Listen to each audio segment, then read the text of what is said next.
Trying to understand car insurance in the US can feel like a total maze, right? But what if I told you it all boils down to a few simple things that determine your cost and protection? Once you get these, saving money becomes way easier. Let's start with the basics. Every driver in the US needs liability insurance. This covers injuries or property damage you cause to others. It's required in almost every state, with a couple of exceptions like New Hampshire and Virginia, which have their own unique rules. Next, you have two optional coverages for your own car: collision and comprehensive. Collision pays to fix your car after an accident, no matter who's at fault. Comprehensive covers you for known accident stuff like theft, fire, falling trees, floods, or even hitting a deer. Think of it as protection from life's random events. Now, some states, like Florida, New York, and Michigan, are called no-fault states. In these places, you're required to have personal injury protection,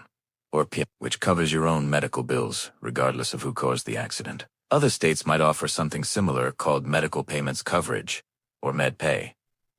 Another key term is your deductible. This is the amount you pay out of pocket before your insurance kicks in. A higher deductible usually means a lower monthly premium, but you'll pay more upfront if you have a claim. What really surprises people is how your rates are calculated.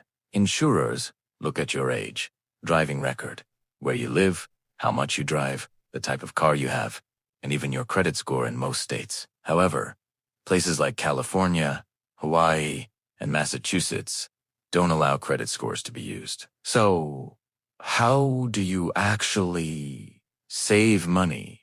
The easiest way is to bundle your auto insurance with your home or renter's policy. Always ask for discounts. Are you a safe driver? A good student?